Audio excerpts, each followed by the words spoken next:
നമസ്കാരം. 1971 December 18 ജോയിൽ David കാപ്ലാൻ jail മുറിയിൽ കൂടി അങ്ങോട്ടും ഇങ്ങോട്ടും നടക്കുകയാണ്. ജോയിൽ ഡേവിഡ് കാപ്ലാൻ ആ ജയിലിൽ നിന്ന് എങ്ങനെ രക്ഷപ്പെടാം എന്നാണ് ആലോചിക്കുന്നത്. രണ്ടാം ലോക യുദ്ധം നടക്കുമ്പോൾ അമേരിക്കയുടെ നേവിയിൽ വർക്ക് ചെയ്തിരുന്ന ജോയിൽ ഡേവിഡ് കാപ്ലാൻ യുദ്ധത്തിന് ശേഷം അവന്റെ അച്ഛന്റെ ബിസിനസ്സിൽ സജീവമായിരുന്നു. കാപ്ലാൻ കുടുംബത്തിന്റെ ബിസിനസ് പഞ്ചസാര അധിഷ്ഠിത ബിസിനസ്സാണ്. കരീബിയൻ ദ്വീപുകളിൽ ഇഷ്ടം പോലെ കരിമ്പിൻ തോട്ടങ്ങളുള്ള കാപ്ലാൻ കുടുംബം ആ കരിമ്പിൽ നിന്ന് ഉൽപ്പാദിപ്പിക്കുന്ന പഞ്ചസാരയുടെ US-ലെ ഏതാണ്ട് മൊത്ത വ്യാപാരികളാണെന്ന് പറയാം. പഞ്ചസാര മാത്രമല്ല അവർ ഉൽപ്പാദിപ്പിക്കുന്നത്, പഞ്ചസാരയ്ക്കൊപ്പം മൊളാസിസും അവർ ഉൽപ്പാദിപ്പിക്കുന്നുണ്ട്. എത്തനോൾ അടിസ്ഥാനമാക്കിയുള്ള സകല ബിസിനസ്സിനും മൊളാസിസ് കൂടിയേ തീരൂ. മൊളാസിസിന്റെ ഏതാണ്ട് ഒരു കുത്തക തന്നെ ആ സമയത്ത് കാപ്ലാൻ കുടുംബത്തിനുണ്ട്. കണക്റ്റിക്കട്ടിലെ റിച്ച്ഫീൽഡിൽ ജനിച്ചു വളർന്ന ജോയൽ ഡേവിഡ് കാപ്ലാൻ ന്യൂ മെക്സിക്കോയിലെ മിലിറ്ററി ഇൻസ്റ്റിറ്റ്യൂട്ടിൽ നിന്ന് പഠിച്ചതിന് ശേഷമാണ് US നേവിയിൽ അംഗമായത്. US നേവിയിൽ ആയിരിക്കുമ്പോഴും അതിനുശേഷം അച്ഛന്റെ ബിസിനസിന്റെ ഭാഗമായി കരീബിയൻ ദ്വീപുകളിലെ ആ കരിമ്പിൻ പാടങ്ങളിലും പഞ്ചസാര ഫാക്ടറികളിലും ഒക്കെ പണിയെടുക്കുമ്പോഴും ജോയൽ ഡേവിഡ് കാപ്ലാന് ശരിക്കും താല്പര്യമുണ്ടായിരുന്നത് രാഷ്ട്രീയമാണ്. ജോയൽ ഡേവിഡ് കാപ്ലാന്റെ രാഷ്ട്രീയ താല്പര്യം അത് എന്തു തന്നെയാണെങ്കിലും കാപ്ലാൻ കുടുംബത്തിന്റെ സന്നദ്ധ പ്രവർത്തന പരിപാടികളെ ആ രാഷ്ട്രീയം ഒട്ടും സ്വാധീനിച്ചിട്ടില്ലായിരുന്നു. ജോയൽ ഡേവിഡ് കാപ്ലാന്റെ അച്ഛന്റെ അർദ്ധ സഹോദരൻ ജേക്കബ് M കാപ്ലാൻ നേതൃത്വം കൊടുക്കുന്ന JM കാപ്ലാൻ ഫണ്ട് 1950കളുടെ പകുതി മുതലേ US-ലെ സന്നദ്ധ പ്രവർത്തന മേഖലയ്ക്ക് ശരിക്കും ഒരു സഹായമായിരുന്നു. ആർട്ടിസ്റ്റുകളെ, അധ്യാപകരെ, തെരുവിൽ അശരണമായി കഴിയുന്ന ആളുകളെ എന്നുവേണ്ട അവശത അനുഭവിക്കുന്ന ഏത് ശൈലിയിലുള്ള ആളുകളെയും കാര്യമായി സഹായിക്കുന്ന ഒരു ഫണ്ടാണ് JM കോപ്ലാൻ ഫണ്ട്. ആ JM കോപ്ലാൻ ഫണ്ടിന്റെ സമ്പൂർണ്ണ നേതൃത്വം ജേക്കബ് M കോപ്ലാൻ ആണ്. ജേക്കബ് M കോപ്ലാന് ശേഷം ആ ഫണ്ട് കൈകാര്യം ചെയ്യാൻ പോകുന്നത് ജോയൽ ഡേവിഡ് കോപ്ലാൻ ആണെന്നുള്ള സംഭാഷണം എല്ലാ ഭാഗത്തും നിറഞ്ഞു നിൽക്കുമ്പോഴാണ് 1961 ജോയൽ ഡേവിഡ് കാപ്ലാൻ മെക്സിക്കോയിലേക്ക് അയാളുടെ സുഹൃത്ത് ഒന്നിച്ച് എത്തുന്നത്. ജോയലിന്റെ സുഹൃത്ത് ലൂയിസ് M വിഡൽ ജൂനിയർ ജോയലിന്റെ ബിസിനസ് പാർട്ട്ണർ കൂടിയാണ്. കാപ്ലാൻ കുടുംബത്തിന്റെ ബിസിനസ്സൊക്കെ ലീഗൽ ബിസിനസ്സാണ്. ജോയൽ ഡേവിഡ് കാപ്ലാന്റെ അസോസിയേറ്റായി വർക്ക് ചെയ്യുന്ന ലൂയിസ് വിഡൽ ജൂനിയറിന്റെ ബിസിനസ് താല്പര്യങ്ങൾ അത്ര ലീഗൽ അല്ല എന്ന ചില കമന്റുകൾ ആ കാലഘട്ടത്തിൽ സജീവമാണ്. അപ്പോഴാണ് ലൂയിസ് വിഡൽ ജൂനിയറും ജോയൽ ഡേവിഡ് കാപ്ലാനും കൂടി മെക്സിക്കോയിലേക്ക് വരുന്നത്. അവർ മെക്സിക്കോയിലെത്തി അല്പമാസങ്ങൾ കഴിഞ്ഞപ്പോൾ ഒരു വാർത്ത മെക്സിക്കൻ പത്രങ്ങളിൽ പ്രസിദ്ധീകരിക്കപ്പെട്ടു. ലൂയിസ് വിഡൽ ജൂനിയർ എന്ന ബിസിനസ്സുകാരൻ വെടിയേറ്റ് മരിച്ചു എന്ന വാർത്തയാണ് പത്രങ്ങളിൽ വന്നത്. 1961 നവംബർ മാസത്തിലാണ് ലൂയിസ് വിഡൽ ജൂനിയർ വെടിയേറ്റ് മരിച്ചു എന്നുള്ള വാർത്ത പത്രങ്ങളിൽ പ്രസിദ്ധീകരിക്കപ്പെട്ടത്. ആ വാർത്ത US-ൽ ശ്രദ്ധിക്കപ്പെടാനുള്ള കാരണം ആ മരണവുമായി ബന്ധിപ്പിച്ച് മെക്സിക്കൻ പോലീസ് ലൂയിസ് വിഡൽ ജൂനിയറിന്റെ സുഹൃത്തു കൂടിയായ ബിസിനസ് പാർട്ട്ണർ ജോയൽ ഡേവിഡ് കാപ്ലാനെ അറസ്റ്റ് ചെയ്ത വഴിയാണ്. ജോയൽ ഡേവിഡ് കാപ്ലാൻ കാപ്ലാൻ കുടുംബത്തിന്റെ അടുത്ത അനന്തരാവകാശിയാണ്. ജോയൽ ഡേവിഡ് കാപ്ലാൻ സുഹൃത്തു കൂടിയായ ലൂയിസ് വിഡൽ ജൂനിയറിനെ വെടിവെച്ച് കൊന്നു എന്നാണ് ആരോപണം. ജോയൽ ഡേവിഡ് കാപ്ലാൻ അറസ്റ്റ് ചെയ്യപ്പെട്ടപ്പോൾ ജോയലിന്റെ അതുവരെയുള്ള ബിസിനസ് ഡീലിംഗ്സിനെ കുറിച്ച് പലതരത്തിലുള്ള വാർത്തകൾ പത്രങ്ങൾ വന്നു തുടങ്ങി. സെൻട്രൽ അമേരിക്കയിലെ പല രാജ്യങ്ങളിലും അട്ടിമറി പ്രവർത്തനം നടത്തുന്നതിന് മുന്നോടിയായി CIA അവിടുത്തെ പാവപ്പെട്ട ആൾക്കാർക്ക് ഏതെങ്കിലും ശൈലിയിൽ ധനസഹായം എത്തിക്കുന്ന ഒരു പരിപാടിയുണ്ട്. അങ്ങനെ ധനസഹായം CIA എത്തിച്ചത് JM കാപ്ലാൻ ഫണ്ട് വഴിയാണെന്നുള്ള വാർത്തയാണ് ഇപ്പൊ ലീക്കാവുന്നത്. JM കാപ്ലാൻ ഫണ്ടുകാര് ഒത്തിരി സന്നദ്ധ പ്രവർത്തനങ്ങൾ നടത്തുന്നതായതുകൊണ്ട് തന്നെ അവരുടെ പേരിൽ പാവപ്പെട്ട ആളുകൾക്ക് ഏതെങ്കിലും ധനസഹായം ചെയ്താൽ ആരും ചോദ്യം ചെയ്യില്ല. ആ പഴുതിലൂടെ ജോയൽ ഡേവിഡ് കാപ്ലാൻ വഴിയാണ് CIA സെൻട്രൽ അമേരിക്കൻ രാജ്യങ്ങളിൽ ജനാധിപത്യം അട്ടിമറിക്കാനായി പണം മുടക്കിയതെന്നുള്ള വാർത്തകളാണ് പത്രങ്ങളിൽ പ്രസിദ്ധീകരിച്ചു തുടങ്ങിയത്. ആ വാർത്തകൾ കൂടി വായിക്കുന്ന ആളുകൾക്ക് സ്വാഭാവികമായിട്ടും ജോയൽ ഡേവിഡ് കാപ്ലാൻ മെക്സിക്കോയിൽ എന്തോ അനധികൃത പരിപാടി നടത്താൻ പോയതാണെന്നുള്ള ഒരു ധാരണ ഉണ്ടാവുകയാണ്. ആ അനധികൃത പരിപാടി നടത്തുന്നതിനിടയിൽ ജോയൽ ഡേവിഡ് കാപ്ലാനും സുഹൃത്തു കൂടിയായ ലൂയിസ് വിഡൽ ജൂനിയറും തമ്മിൽ എന്തെങ്കിലും പ്രശ്നം ഉണ്ടായി കാണും. ആ പ്രശ്നത്തിന്റെ ഒടുവിൽ ലൂയിസ് വിഡൽ ജൂനിയറിനെ ജോയൽ ഡേവിഡ് കാപ്ലാൻ വെടിവെച്ചു കൊന്നു കാണും. ആ ശൈലിയിലായി വാർത്തകൾ. കാപ്ലാൻ കുടുംബത്തിലെ എറിം I കാപ്ലാന്റെ മകനാണ് ജോയൽ ഡേവിഡ് കാപ്ലാൻ. എറിം ഐ കാപ്ലൻ മരിച്ചുപോയെങ്കിലും അദ്ദേഹത്തിന് ശരിക്കും ആസ്തി ഉണ്ടായിരുന്നു. മരിച്ചുപോയ എറിം ഐ കാപ്ലാന്റെ സ്വത്തുക്കൾ സ്വാഭാവികമായിട്ടും മകനായ ജോയൽ ഡേവിഡ് കാപ്ലാനും കൂടി അവകാശപ്പെട്ടതാണ്. എന്ന് പറഞ്ഞാൽ ജോയൽ ഡേവിഡ് കാപ്ലാൻ അറസ്റ്റ് ചെയ്യപ്പെടുന്ന 1961 നവംബർ മാസത്തിൽ ഒരു വൻ കോടീശ്വരനായിരുന്നു എന്നതാണ് സത്യം. ശരിക്കും പണം കൈവശമുള്ള ജോയൽ ഡേവിഡ് കാപ്ലാൻ അറസ്റ്റ് ചെയ്യപ്പെട്ടപ്പോൾ സ്വാഭാവികമായിട്ടും പത്രങ്ങളും സാധാരണ ജനങ്ങളും കരുതിയത് മെക്സിക്കോയിൽ നിന്ന് വളരെ എളുപ്പത്തിൽ ജോയൽ ഡേവിഡ് കാപ്ലാൻ ഊരി വരുമെന്നാണ്. ആ കാലഘട്ടത്തിൽ ലോകത്തിലെ ഏറ്റവും അധികം ജുഡീഷ്യറി അഴിമതി നടക്കുന്ന ഒരു രാജ്യമാണ് മെക്സിക്കോ. അതുകൊണ്ട് തന്നെ പണം മുടക്കിയാൽ ജോയൽ ഡേവിഡ് കാപ്ലാനെ വളരെ എളുപ്പം മെക്സിക്കോയിൽ നിന്ന് ഊരിക്കൊണ്ടുവരാൻ കഴിയുമെന്ന് സകലർക്കും അറിയാം. സ്വാഭാവികമായിട്ടും ജോയൽ ഡേവിഡ് കാപ്ലാനും അങ്ങനെ തന്നെയാണ് ധരിച്ചത്.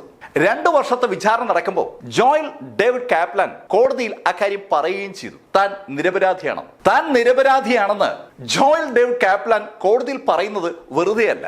ജോയൽ ഡേവിഡ് കാപ്ലാൻ പറയുന്നത് 1961 നവംബർ 18 മെക്സിക്കോ അക്കാപ്പലോ ഹൈവേക്ക് സമീപത്തുനിന്ന് രക്തം പുരണ്ട ഒരാളുടെ വസ്ത്രം ലഭിച്ചത് മുതൽ ജോയൽ ഡേവിഡ് കാപ്ലാനെ കൊടുക്കാനുള്ള തന്ത്രങ്ങൾ ആരോ മെനഞ്ഞിരുന്നു എന്നാണ്. ആ രക്തം പുരണ്ട വസ്ത്രങ്ങൾക്കൊപ്പം പോലീസിന് അന്ന് കൈ കിട്ടിയത് കോണ്ടിനെന്റൽ ഹിൽട്ടൺ ഹോട്ടലിന്റെ റൂം കീയാണ്. സ്വാഭാവികമായിട്ടും പോലീസ് ആ റൂം കീയുമായി കോണ്ടിനെന്റൽ ഹിൽട്ടൺ ഹോട്ടലിലെത്തി. ആ റൂം തുറന്നു പരിശോധിച്ചപ്പോൾ പോലീസിന് ഒരു കാര്യം വ്യക്തമായി. ആ റൂം ലൂയിസ് വിഡൽ ജൂനിയറിൻ്റെതാണ്.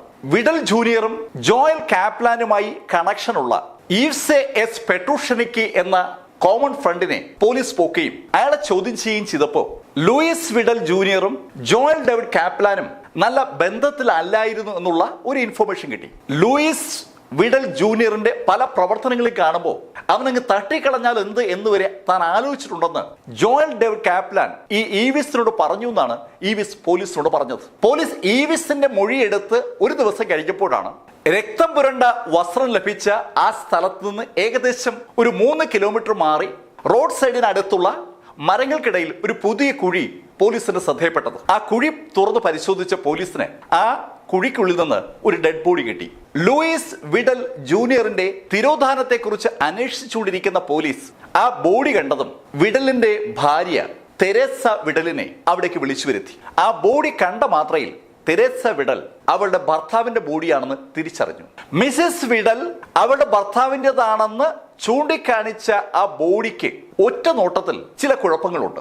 മിസസ് വിഡലിന്റെ ഭർത്താവ് ലൂയിസ് വിഡലിന്റെ പ്രായം 30കളിലാണ്. പക്ഷെ ഒറ്റ നോട്ടത്തിൽ ആ കുഴി കാണുന്ന ബോഡിയുടെ പ്രായം 80ന് അടുപ്പിച്ച് വരുമെന്ന് ആർക്കും പറയാൻ കഴിയും. ആ കാര്യം മിസസ് വിഡലിനോട് ചൂണ്ടിക്കാണിച്ചപ്പോൾ അവൾ തീർത്തു പറയുകയാണ്, അല്ല, ഇത് എന്റെ ഭർത്താവ് തന്നെയാണ്. അപ്പോഴാണ് മറ്റൊരു കാര്യം ആളുകൾ ചൂണ്ടിക്കാണിച്ചത്. നിങ്ങളുടെ ഭർത്താവ് ലൂയിസ് വിഡലിന്റെ കണ്ണുകളുടെ നിറമല്ലല്ലോ ഈ ഡെഡ് ബോഡിയുടെ കണ്ണുകളുടെ നിറം. മിസസ് വിഡലിന്റെ ഭർത്താവിന്റെ കണ്ണുകളുടെ നിറവും ഡെഡ് ബോഡിയിലെ കണ്ണുകളുടെ നിറവും തമ്മിൽ മാച്ച് ചെയ്യുന്നില്ല എന്ന് ചിലർ ചൂണ്ടിക്കാണിച്ചപ്പോൾ മിസസ് വിഡൽ പോലീസിനോട് പറഞ്ഞത് അവളുടെ ഭർത്താവിനെ കൊലപ്പെടുത്തിയ ആളുകൾ അയാളുടെ കണ്ണിനെ ശരിക്കും ഉപദ്രവിച്ചു കാണുമെന്നാണ്. ജോയൽ ഡേവിഡ് കാപ്ലാന്റെ അറ്റോർണി ആ ഡെഡ് ബോഡിയുടെ ഫോട്ടോഗ്രാഫ്സുകൾ പരിശോധിച്ച സമയത്ത് ഒരു കാര്യം നോട്ട് ചെയ്തു. ലൂയിസ് വിഡൽ ജൂനിയറിന്റെ ഡെഡ് ബോഡി എന്ന് സൂചിപ്പിച്ചിരിക്കുന്ന ആ വ്യക്തിയുടെ മൂക്കിന്റെ നീളവും ലൂയിസ് വിഡലിന്റെ മൂക്കിന്റെ നീളവും പൊരുത്തപ്പെടുന്നില്ല. ഡെഡ് ബോഡിയിലെ മൂക്ക് നീണ്ടിട്ടാണ്. ജീവിച്ചിരിക്കെ എടുത്ത വിഡലിന്റെ ഫോട്ടോയിലെ മൂക്ക് പരന്നിട്ടാണ്. ഡെഡ് ബോഡി കാണുന്ന പല്ലുകൾക്ക് ഒരു ക്രമവുമില്ല, പല പല്ലുകളുമില്ല. എന്നാൽ വിഡലിന്റെ ഫോട്ടോയിൽ പല്ലുകളൊക്കെ കൃത്യമായിട്ടുണ്ട്. മെക്സിക്കൻ പോലീസ് ആ ഡെഡ് ബോഡിയുടെ ഫിംഗർ പ്രിന്റുകൾ ശേഖരിക്കാൻ പോലും ശ്രമിച്ചില്ല. ഒരു തരത്തിലുള്ള മാച്ചിങ്ങും അവർ നടത്തിയില്ല. പല്ലുകളുടെ എക്സ്റേ പരിശോധന നടത്തേണ്ട പോലീസ് അത് നടത്തിയില്ല. ആ കാര്യങ്ങളൊന്നും ചെയ്തില്ലെങ്കിലും പോലീസിന് പൂർണ്ണ ഉറപ്പാണ് ലൂയിസ് വിഡൽ ജൂനിയറിനെ കൊന്നത് ജോയൽ ഡേവിഡ് കാപ്ലാൻ ആണ്. ജോയൽ ഡേവിഡ് കാപ്ലാൻ നവംബർ 11 മെക്സിക്കോയിൽ എത്തിയപ്പോൾ കോണ്ടിനെന്റൽ ഹോട്ടൽ വന്നിരുന്നു. അവിടെ വെച്ച് അയാൾ ലൂയിസ് വിഡൽ ജൂനിയറിനെ കണ്ടിരുന്നു എന്ന് മാത്രമല്ല, ജോയൽ ഡേവിഡ് കാപ്ലാൻ ആണ് അന്ന് ലൂയിസ് വിഡൽ ജൂനിയറിന് കോണ്ടിനെന്റൽ ഹിൽട്ടൺ ഹോട്ടലിൽ റൂം എടുത്തു കൊടുത്തത്. ആ കാര്യവും പോലീസ് സാക്ഷിമൊഴികളിൽ നിന്ന് ഉറപ്പാക്കിയിരുന്നു. അതിന് പുറമെ ഒരു കാര്യം കൂടി ആ ഹോട്ടലിൽ നിന്ന് പോലീസ് കളക്ട് ചെയ്തിട്ടുണ്ട്. അത് ഹോട്ടൽ സ്റ്റാഫുകളുടെ മൊഴിയാണ്. അവരുടെ മൊഴി അനുസരിച്ച് നവംബർ 12 ഉച്ചയ്ക്ക് ലൂയിസ് വിഡൽ ജൂനിയറിനെ ആ ഹോട്ടലിൽ നിന്ന് പുറത്തേക്ക് വിളിച്ചുകൊണ്ട് പോയത് ജോയൽ ഡേവിഡ് കാപ്ലാൻ ആണ്. അന്ന് വൈകുന്നേരം ജോയൽ ഡേവിഡ് കാപ്ലാൻ സുഹൃത്തായ ജെയിംസിനോട് അയാൾ വാടകയ്ക്കെടുത്ത കാറ് പ്രവർത്തനക്ഷമമല്ലാതെ ഒരു സ്ഥലത്ത് കിടക്കുകയാണെന്നും അവിടുന്ന് ആ കാറ് വർക്ക്ഷോപ്പിലെ ആളുകൾ വിളിച്ചുകൊണ്ടൊന്ന് കാണിച്ച് നന്നാക്കി തിരിച്ചെടുത്ത് വാടകയ്ക്കെടുത്ത കമ്പനിക്ക് മടക്കി കൊടുക്കണമെന്ന് ആവശ്യപ്പെട്ടിരുന്നു. അതുപ്രകാരം ജെയിംസ് ആ കാർ എടുക്കാൻ ചെന്നപ്പോൾ കാറിന്റെ പുറകെ സീറ്റിൽ വെടിയുണ്ടകൾ തറച്ച പാടും രക്തത്തിന്റെ പാടുകളും കണ്ടിരുന്നുവെന്നാണ് ജെയിംസ് ചോദ്യം ചെയ്യുന്ന സമയത്ത് പോലീസിനോട് പറഞ്ഞത്. ജെയിംസ് ആ കാര്യം പോലീസിനോട് പറയുന്നതിന് മുന്നേ തന്നെ റെന്റഡ് കാറിനകത്ത് കണ്ട വെടിയുണ്ടകളുടെ പാടിനെ കുറിച്ചും അതുപോലെ രക്തക്കറയെക്കുറിച്ചും ജോയൽ ഡേവിഡ് കാപ്ലാനോട് തിരക്കിയെങ്കിലും ജോയൽ ഡേവിഡ് കാപ്ലാന് വ്യക്തമായൊരു ഉത്തരം അതിന് കൊടുക്കാൻ പറ്റിയില്ലെന്നാണ് ജെയിംസ് പോലീസ് പിന്നീട് ചോദ്യം ചെയ്തപ്പോൾ പോലീസിനോട് പറഞ്ഞത്. പോലീസിന്റെ ഈ അന്വേഷണം നടക്കുന്ന സമയത്ത് കാപ്ലാൻ സ്പെയിനിലായിരിക്കുന്ന സമയത്ത് ഒരു വാർത്ത കൂടി പത്രങ്ങളിൽ വന്നു. ഗോട്ടിമാല അതിർത്തി കടന്ന ആളുകളിൽ ഒരാൾക്ക് ലൂയിസ് വിഡൽ ജൂനിയറിന്റെ ഛായ ഉണ്ടെന്നുള്ള വാർത്തകളാണ് പത്രങ്ങളിൽ വന്നത്. പക്ഷെ പോലീസ് ആ വാർത്തയ്ക്ക് പുറകെ പോയില്ല. അതിനു പകരം സ്പെയിനിലുള്ള ജോയൽ ഡേവിഡ് കാപ്ലാനെ അറസ്റ്റ് ചെയ്യാനാണ് പോലീസ് തീരുമാനിച്ചത്. പോലീസ് കാപ്ലാനെ അറസ്റ്റ് ചെയ്തു, മെക്സിക്കോയിലേക്ക് കൊണ്ടുവന്ന കാപ്ലാനോട് പോലീസ് ലൂയിസ് വിഡൽ ജൂനിയറിന്റെ തിരോധാനത്തെക്കുറിച്ച് ചോദിച്ചപ്പോൾ കാപ്ലാൻ പോലീസിനോട് പറഞ്ഞത് ലൂയിസ് വിഡൽ ജൂനിയറുമായി ഹോട്ടലിൽ നിന്ന് വെക്കേറ്റ് ചെയ്ത് പുറത്തു വന്നപ്പോൾ അയാളുടെ ഒപ്പം 2 സുഹൃത്തുക്കൾ ഉണ്ടായിരുന്നു എന്നാണ്. ഈവ്സും സ്കോട്ടും കാപ്ലാനും വിഡലും കൂടി ഒന്നിച്ച് 1-2 സ്ഥലങ്ങളൊക്കെ പോയതിനു ശേഷം അവരെ വിട്ട് ഹോട്ടലിലേക്ക് മടങ്ങിയെന്നാണ് പോലീസിന് റിപ്പോർട്ട് ചെയ്തത്. പിറ്റേ ദിവസം വൈകുന്നേരം ഈവ്സിനെയും സ്കോട്ടിനെയും കണ്ടപ്പോൾ സ്കോട്ട് വിഡലിനെ വെടിവെച്ച് കൊന്നു എന്നുള്ള കാര്യം അവരുടെ സംഭാഷണത്തിൽ നിന്ന് കാപ്ലാൻ മനസ്സിലാക്കിയെന്നാണ് കാപ്ലാൻ പോലീസിനോട് പറഞ്ഞത്. പക്ഷെ കൊല്ലപ്പെട്ട വിഡലിന്റെ ബോഡി എവിടെ കുഴിച്ചിട്ടെന്നുള്ള കാര്യം തനിക്ക് അറിയില്ല എന്നാണ് കാപ്ലാൻ പോലീസിനോട് പറഞ്ഞത്. കാപ്ലാൻ പറഞ്ഞ കാര്യങ്ങളൊക്കെ പോലീസ് നോട്ട് ചെയ്തിട്ടുണ്ട്. അവർ കളക്ട് ചെയ്ത ഇൻഫർമേഷൻ നോട്ട് ചെയ്തിട്ടുണ്ട്. അവർ കളക്ട് ചെയ്ത ഇൻഫർമേഷന്റെ കൂട്ടത്തിൽ മിസസ് വിഡലിന്റെ ബോഡി തിരിച്ചറിഞ്ഞ ഡോക്യുമെന്റ്സും ഉണ്ട്. പോലീസ് കളക്ട് ചെയ്ത ഇൻഫർമേഷന്റെ അടിസ്ഥാനത്തിൽ വിചാരണ ആരംഭിച്ചു. 1 വർഷത്തെ വിചാരണയ്ക്കൊടുവിൽ കോടതി ഒരു ചാർജ് ഷീറ്റ് അംഗീകരിക്കുകയാണ്. ലൂയിസ് വിഡൽ ജൂനിയർ എന്ന ബിസിനസ്സുകാരന്റെ കൊലപാതകം ഒളിച്ചു വെക്കാൻ ശ്രമിച്ചു എന്ന കുറ്റമാണ് ആ സമയത്ത് ജോയൽ ഡേവിഡ് കാപ്ലാന്റെ മേൽ കോടതി ആരോപിച്ചത്. $2 ലക്ഷം അയാൾ കെട്ടിവെച്ചാൽ അയാളെ മോചിപ്പിക്കാമെന്ന് കോടതി പറഞ്ഞു എന്നുള്ള ശൈലിയിലുള്ള വാർത്തകളൊക്കെ പതുക്കെ പ്രചരിക്കുകയാണ്. എന്തായാലും 1 കൊല്ലം കൂടി വിചാരണ നീണ്ടു. ആ വിചാരണയ്ക്കൊടുവിൽ കോടതി കൊലപാതക കുറ്റത്തിനാണ് ജോയൽ ഡേവിഡ് കാപ്ലാനെ ശിക്ഷിക്കുന്നത്. അതും 28 കൊല്ലത്തേക്ക്. ശിക്ഷിക്കപ്പെടുമ്പോഴും ജോയൽ ഡേവിഡ് കാപ്ലാൻ പറയുന്നത് ഒരേ ഒരു കാര്യമാണ്, അയാൾ ഈ കേസിൽ നിരപരാധിയാണ്. ലൂയിസ് വിഡൽ ജൂനിയറിനെ കൊന്നിട്ടില്ല എന്ന് അയാൾ ആവർത്തിച്ച് പറയുകയാണ്. വിചാരണ നടക്കുമ്പോഴും വിചാരണയ്ക്ക് ശേഷം ജയിലിലായപ്പോഴും ജോയൽ ഡേവിഡ് കാപ്ലാൻ ഒപ്പമുള്ളത് അയാളുടെ സഹോദരി ജൂഡി ഡോവിസ് ആണ്. ജൂഡി ഡോവിസ് പണമിറക്കി ജോയൽ ഡേവിഡ് കാപ്ലാനെ ശിക്ഷയിൽ നിന്ന് രക്ഷപ്പെടുത്താനായി കാര്യമായി പരിശ്രമിക്കുകയാണ്. പക്ഷെ അവളുടെ പരിശ്രമങ്ങളൊന്നും അങ്ങോട്ട് വിജയിക്കുന്നില്ല. അവളുടെ പരിശ്രമങ്ങൾ വിജയിക്കാതെ വന്നപ്പോൾ അവൾക്കൊരു സംശയം ഉണ്ടാവുകയാണ്. അവൾ കൊടുക്കുന്നതിനേക്കാൾ പണം മറ്റാരോ ജോയൽ ഡേവിഡ് കാപ്ലാനെ ജയിലിൽ തന്നെ നിലനിർത്താൻ വേണ്ടി മുടക്കുകയാണ്. ജോയൽ ഡേവിഡ് കാപ്ലാൻ ജയിലിൽ കിടക്കാൻ ആർക്കാണ് ഇത്ര താല്പര്യം? ആ ചോദ്യം ജൂഡി ഡോവിസ് വീണ്ടും ചോദിച്ചു തുടങ്ങിയപ്പോൾ അവൾക്ക് ഒരാളെ സംശയം വന്നു. അത് മറ്റാരെയുമല്ല, അവളുടെയും ജോയലിന്റെയും അങ്കിൾ കൂടിയായ ജേക്കബ് എം കാപ്ലാൻ ആണ്. ജേക്കബ് എം കാപ്ലാന് ശേഷം JM ഫണ്ടിന്റെ അധികാരി ആകാൻ പോകുന്നത് സ്വാഭാവികമായിട്ടും ജോയൽ ഡേവിഡ് കാപ്ലാൻ ആണ്. JM ഫണ്ടിന്റെ അധികാരത്തിലേക്ക് ജോയൽ ഡേവിഡ് കാപ്ലാൻ കടന്നു വരുന്നത് ഒഴിവാക്കാൻ വേണ്ടി കാപ്ലാൻ കുടുംബത്തിലെ ആളുകൾ ഒരുക്കിയ കെണിയിൽ ജോയൽ ഡേവിഡ് കാപ്ലാൻ വീണു പോയതാണ് എന്നുള്ള ഒരു വിശ്വാസമാണ് ഈ സമയത്ത് ജൂഡി ഡോവിസിനുള്ളത്. മെക്സിക്കോ സിറ്റിയിലെ സാന്റാ മാർത്ത അക്കാർത്തല പ്രിസണിലാണ് ജോയൽ ഡേവിഡ് കാപ്ലാൻ കഴിയുന്നത്. ജോയലിനെ സ്ഥിരമായി സന്ദർശിക്കുന്ന സഹോദരി ജൂഡിത്ത് ഡോവിസും ജോയലും കാണുമ്പോഴൊക്കെ ചർച്ച ചെയ്യുന്നത് ഒരേ ഒരു കാര്യമാണ്, എങ്ങനെ ആ ജയിലിൽ നിന്ന് രക്ഷപ്പെടാൻ വേണ്ടി അവരുണ്ടാക്കുന്ന പ്ലാനുകളൊക്കെ അടിപൊളിയാണ്. പക്ഷെ ആ പ്ലാനുകൾ നടപ്പിലാക്കാൻ ശ്രമിക്കുമ്പോൾ നിർഭാഗ്യം കടന്നു വരും. അങ്ങനെയുള്ള അനവധി സംഭവങ്ങളാണ് ജോയൽ ഡേവിഡ് കാപ്ലാന്റെ ജയിൽ ബ്രേക്കുമായി കണക്ട് ചെയ്തുള്ളത്. സാന്താ മാർത്ത ജയിലിനോടനുബന്ധിച്ച് ഒരു ഹോസ്പിറ്റലുണ്ട്. സാധാരണഗതിയിൽ ജയിൽ പുള്ളികൾക്ക് ഉണ്ടാകുന്ന ഏത് അസുഖവും അവിടെയാണ് ചികിത്സിക്കുന്നത്. പക്ഷെ അൾസർ പോലുള്ള ഒരു അസുഖം വന്നാൽ അവിടെ ചികിത്സിക്കാനുള്ള സംവിധാനമില്ല. അത്തരം അസുഖമുള്ള ആളുകളെ ടൗണിലുള്ള ജനറൽ ഹോസ്പിറ്റലിലേക്ക് കൊണ്ടുപോകേണ്ടി വരും. ആ ജയിലിലേക്ക് ഇടയ്ക്ക് ആംബുലൻസുകൾ വരുന്നതും അസുഖബാധിതരായ ജയിൽ പുള്ളികളെ പുറത്തേക്ക് കൊണ്ടുപോകുന്നതും പലപ്പോഴും ജോയൽ ഡേവിഡ് കാപ്ലാൻ കണ്ടിട്ടുണ്ട്. ഹോസ്പിറ്റലിൽ കൊണ്ടുപോയി ആവശ്യമായ ചികിത്സ കൊടുത്തതിന് ശേഷം അവർ മടക്കി കൊണ്ടുവരും. ആ രോഗികളുമായി മടങ്ങി വരുന്ന ആംബുലൻസിൽ നിന്ന് രോഗികളെ ആംബുലൻസിൽ നിന്ന് ഇറക്കി ജയിലിലെ ഹോസ്പിറ്റലിലേക്കും ജയിലിലെ മുറികളിലേക്കും കൊണ്ടുപോകുന്ന സമയത്ത് ആംബുലൻസിന് സമീപം ആരും ഉണ്ടാവില്ല. ആ സമയത്ത് ആംബുലൻസിനകത്തേക്ക് കടക്കാൻ കഴിഞ്ഞാൽ ആംബുലൻസിലെ ഡ്രൈവർ വിചാരിച്ചാൽ കാപ്ലാനെ വളരെ എളുപ്പം ജയിലിന് പുറത്തെത്തിക്കാൻ പറ്റും. പുറത്തേക്ക് പോകുന്ന ആംബുലൻസ് സൈറൻ മുഴക്കി പോകുമ്പോൾ സാധാരണഗതിയിൽ ജയിൽ ഗേറ്റിൽ പരിശോധിക്കത്തില്ല. ഗുരുതരമായി രോഗം ബാധിച്ച് ഏതോ ജയിൽ പുള്ളിയുമായി ആംബുലൻസ് ഹോസ്പിറ്റലിലേക്ക് പോകുന്നു എന്ന് മാത്രമേ ഗാർഡ് നിൽക്കുന്ന ആളുകൾ കരുതത്തുള്ളൂ.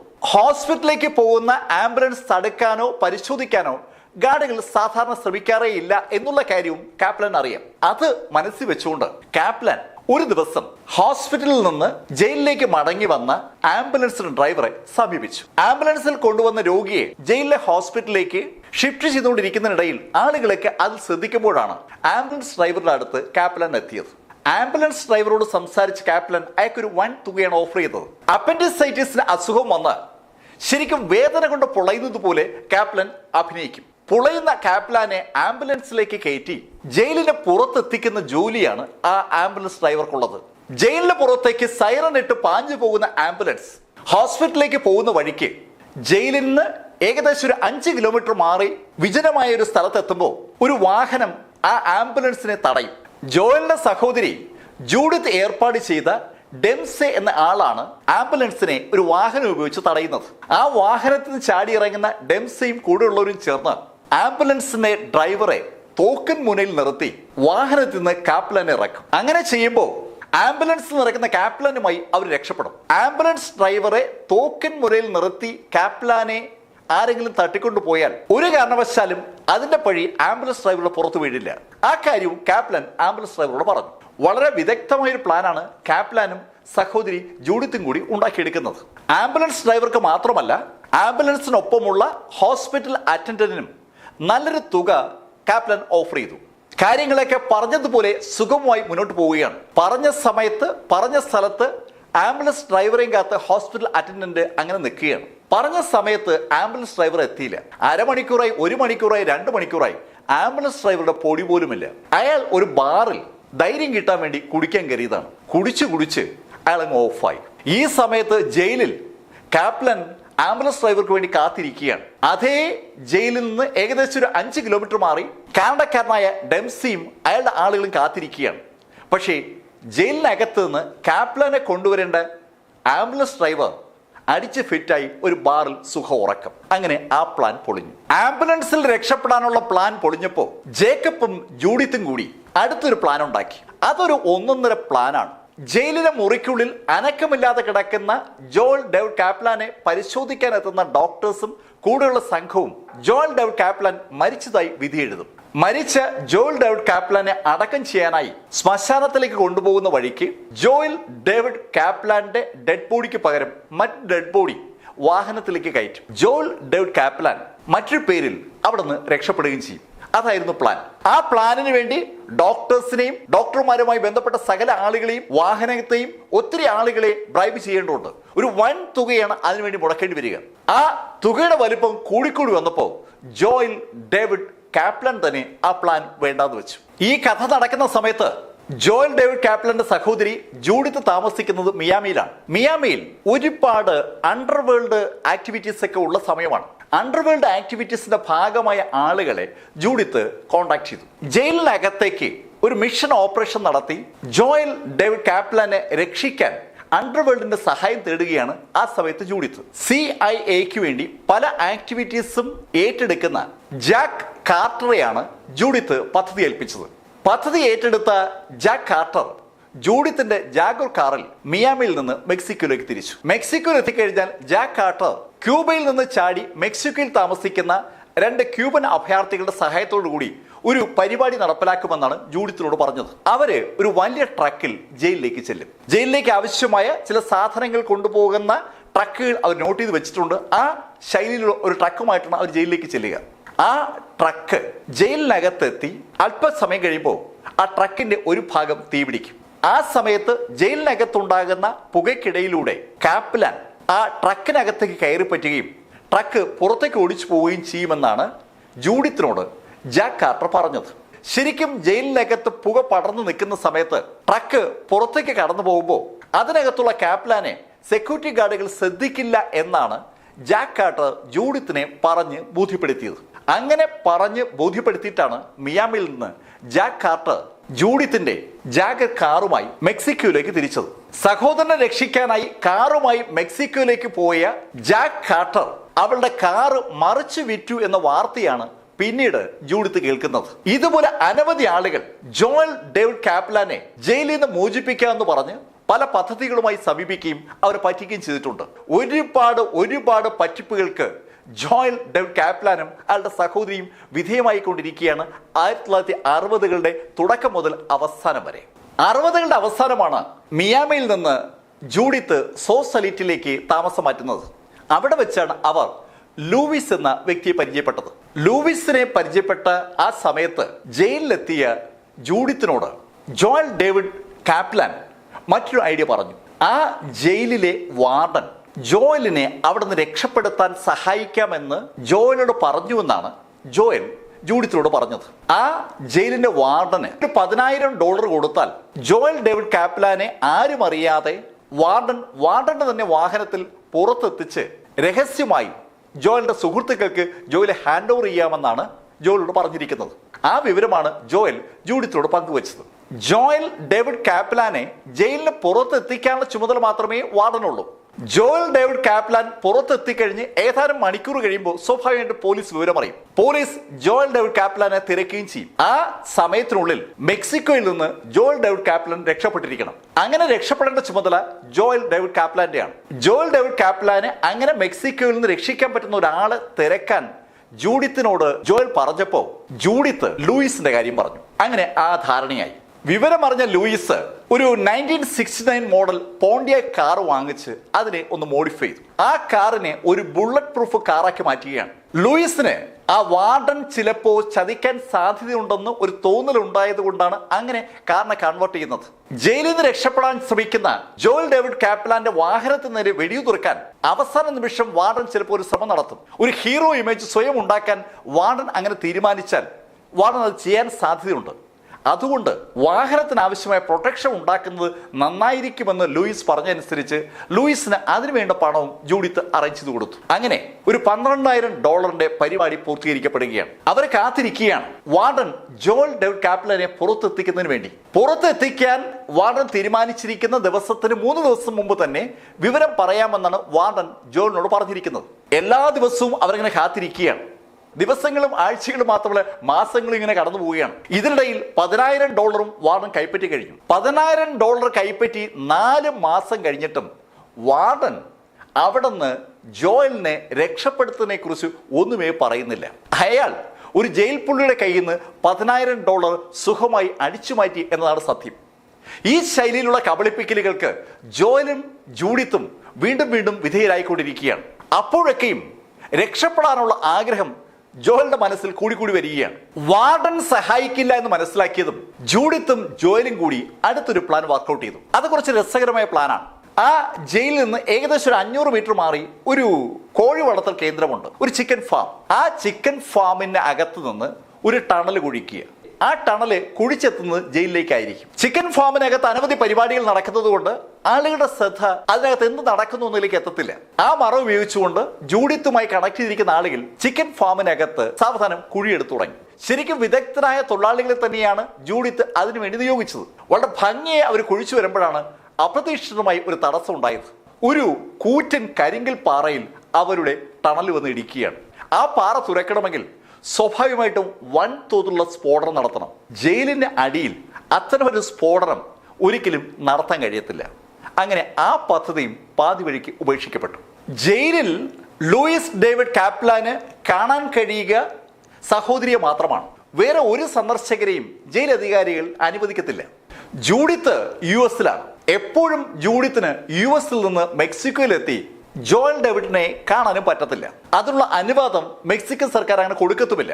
മെക്സിക്കൻ ജയിലിൽ ആകുന്ന സമയത്ത് ജോയൽ ഡേവിഡ് കാപ്ലൻ വിവാഹിതനാണ്. അയാളുടെ ഭാര്യ മോഡൽ കൂടിയായ ബോണി ഷാരിയാണ്. US-കാരിയായ ബോണി ഷാരിക്ക് മെക്സിക്കോയിൽ ജയിലിൽ വന്ന് ഭർത്താവായ ജോയൽ ഡേവിഡ് കാപ്ലാനെ കാണാൻ ഒരുപാട് പരിമിതികളുണ്ട്. പലപ്പോഴും മെക്സിക്കൻ സർക്കാർ അവളുടെ സന്ദർശനം അനുവദിക്കാറുമില്ല. സന്ദർശകരെ അനുവദിപ്പിക്കാനായി എന്താണ് മാർഗമെന്ന് ആലോചിച്ച ജോയൽ ഡേവിഡ് കാപ്ലാൻ പെട്ടെന്ന് ഒരു ഐഡിയ കണ്ടുപിടിച്ചു. ഒരു മെക്സിക്കക്കാരിയെ വിവാഹം കഴിക്കുക. അങ്ങനെ ജയിലിൽ ആയിരിക്കുന്ന സമയത്ത് തന്നെ മെക്സിക്കക്കാരിയായ ഇർമയെ ജോയൽ ഡേവിഡ് കാപ്ലൻ വിവാഹം കഴിച്ചു. ഈ ഇർമയാണ് യഥാർത്ഥത്തിൽ ജോയൽ ഡേവിഡ് കാപ്ലനെ രക്ഷിക്കാൻ വേണ്ടി ആ കോഴി ഫാമിൽ നിന്ന് ടണൽ തുറക്കുന്ന പരിപാടിക്ക് നേതൃത്വം കൊടുത്തത്. ഇർമ അതിനുവേണ്ടി ഒരു എഞ്ചിനീയറുമായി ടൈപ്പ് ഉണ്ടാക്കിയിരുന്നു.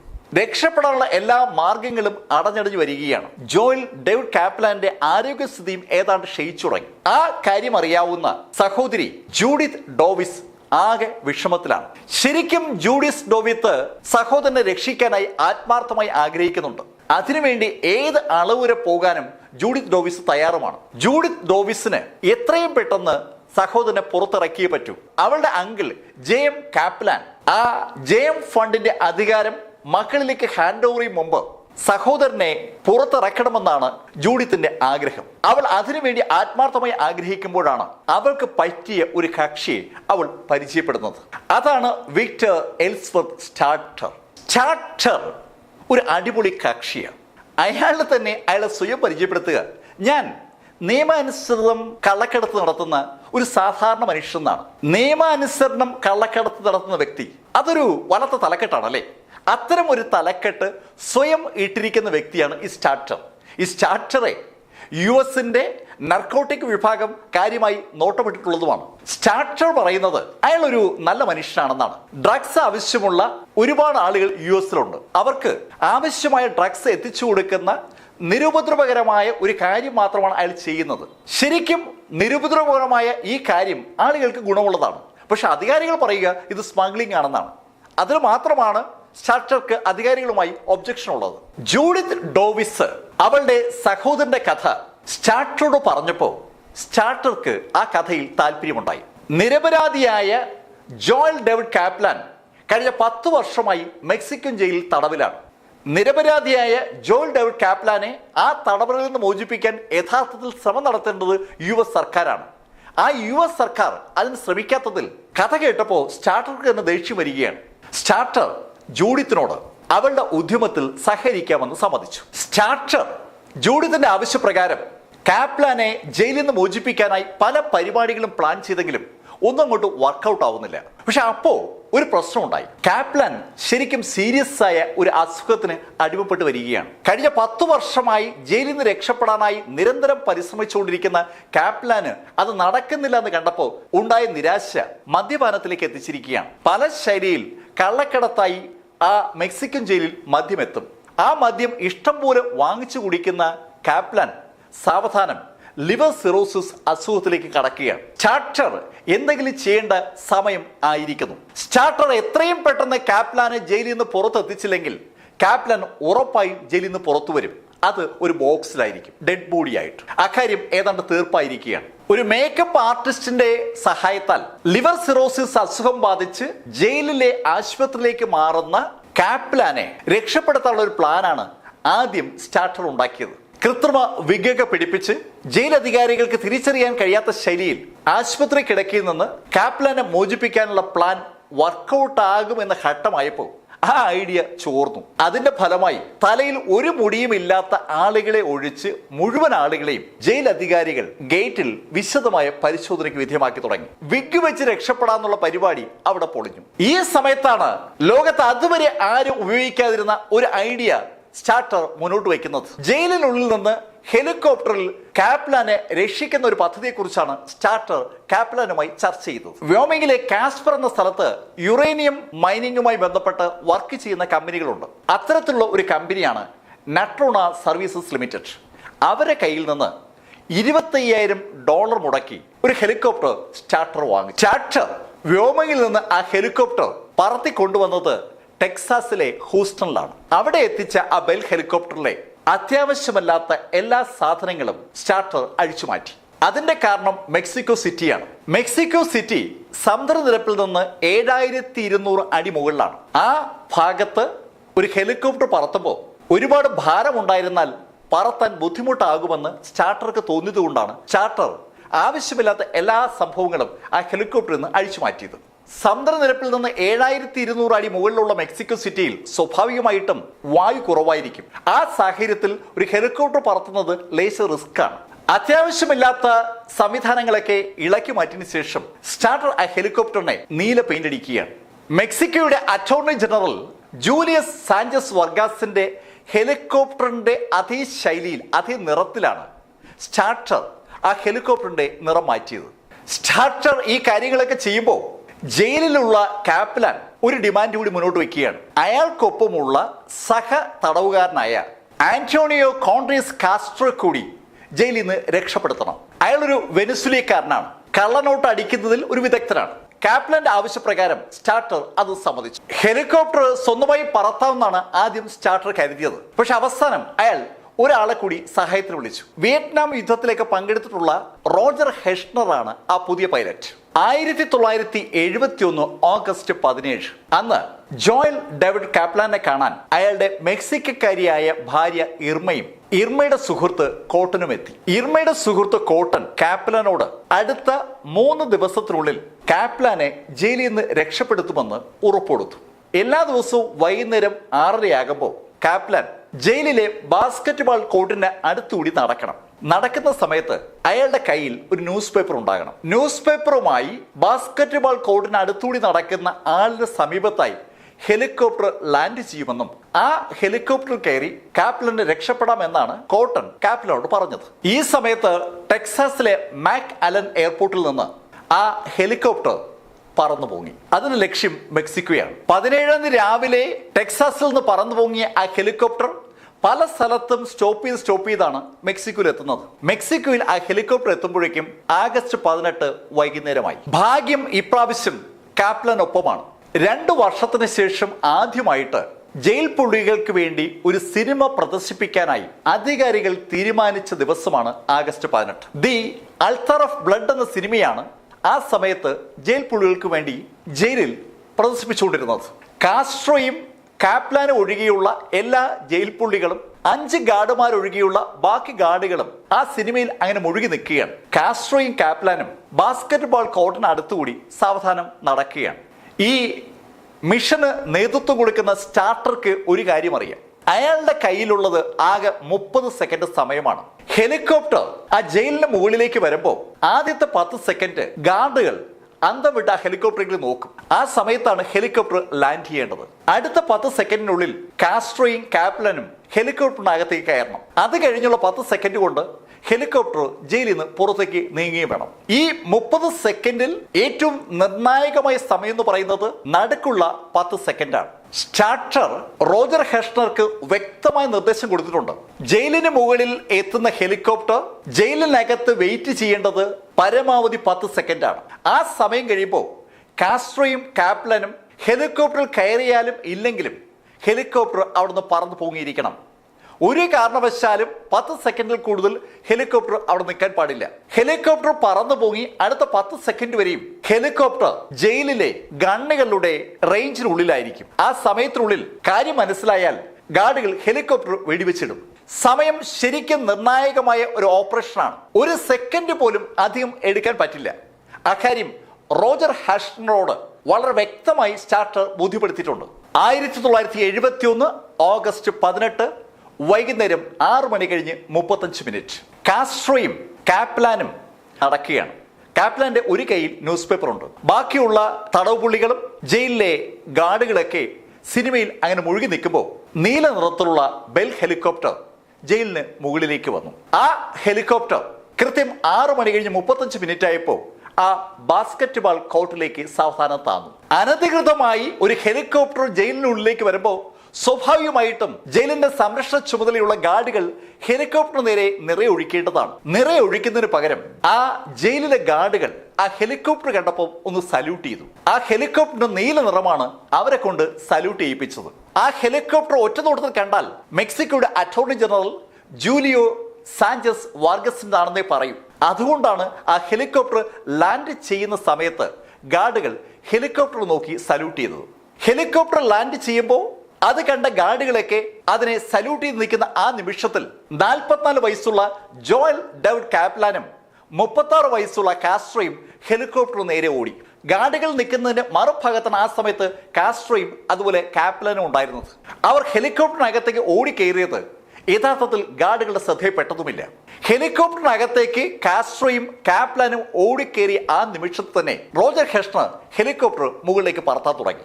ജയിലിന് മുകളിൽ നിന്ന് പറന്നു പൊങ്ങിയ ഹെലികോപ്റ്റർ നിശ്ചിത പ്ലേസിലേക്ക് റോജർ ഹെഷ്ണർ നയിക്കുകയാണ്. റോജർ ഹെഷ്ണർ ഹെലികോപ്റ്റർ കൊണ്ടുവരേണ്ട സ്ഥലത്ത് ഒരു സെസ്ന വിമാനവുമായി സ്റ്റാർട്ടറും കാറുമായി കോട്ടനും കാത്തു നിൽക്കുകയാണ്. കോട്ടനൊപ്പം കാപ്ലന്റെ ഭാര്യ ഇർമയുമുണ്ട്. അവരങ്ങനെ കാത്തു നിൽക്കുമ്പോഴാണ് ഒരു മിലിറ്ററി ട്രക്ക് ആ എയർപോർട്ടിലേക്ക് വന്നത്. മിലിറ്ററി ട്രക്കിന്റെ രൂപവും ഭാവവും കണ്ട സ്റ്റാർട്ടർക്ക് ഒരു സംശയം.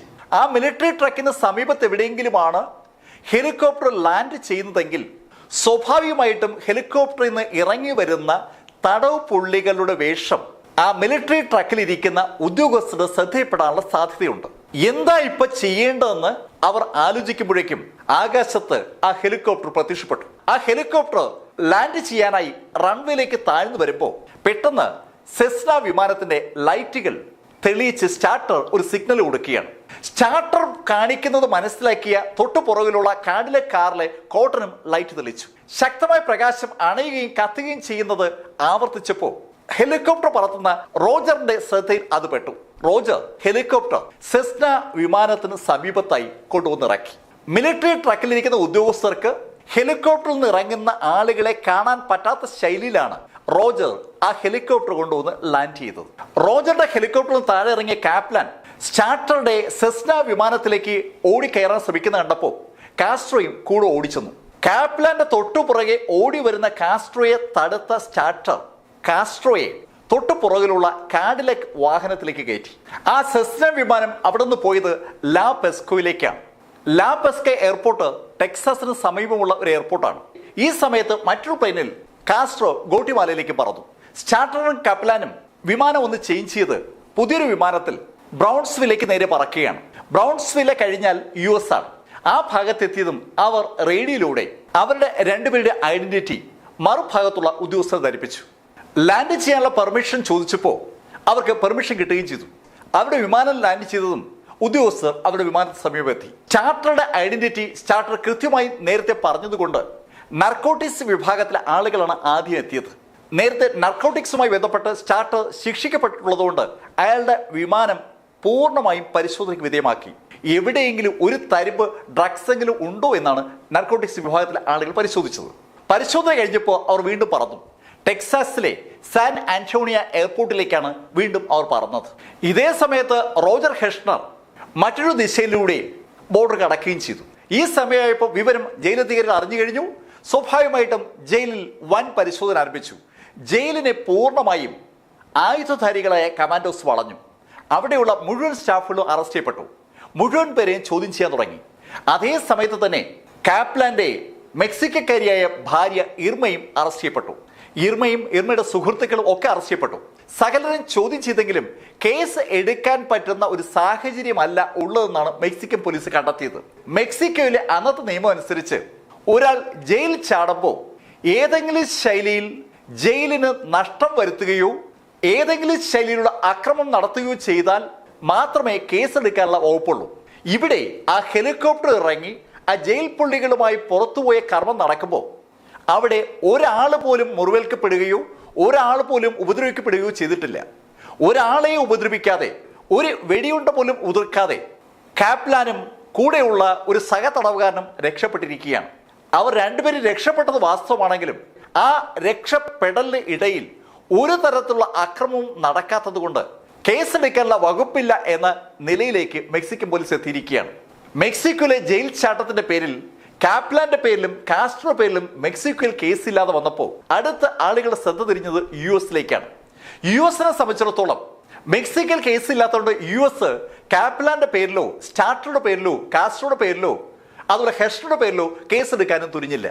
അതുകൊണ്ട് തന്നെ ഒരു വെടിയുണ്ട പോലും ഉതിർക്കാതെ ജയിലിൽ നിന്ന് 10 സെക്കൻഡ് കൊണ്ട് ഒരു ജയിൽ പുള്ളിയെ മോചിപ്പിച്ച ആ കഥ ചരിത്രത്തിൽ സമാനതകളില്ലാത്ത ഒന്നായി നിൽക്കുകയാണ്. ഇതിനെ അവലംബിച്ചുകൊണ്ട് സിനിമയും ഇറങ്ങിയിട്ടുണ്ട്. ഇതുവരെ 10 സെക്കൻഡിന്റെ ജയിൽ ബ്രേക്കിന്റെ കഥ നിങ്ങളോട് പറഞ്ഞത് Mlifeൽ നിന്ന് BS ചന്ദ്രമോഹൻ. കഥ ഇഷ്ടപ്പെട്ടുവെങ്കിൽ കമന്റ് ചെയ്യാൻ മറക്കരുത്. Thank you.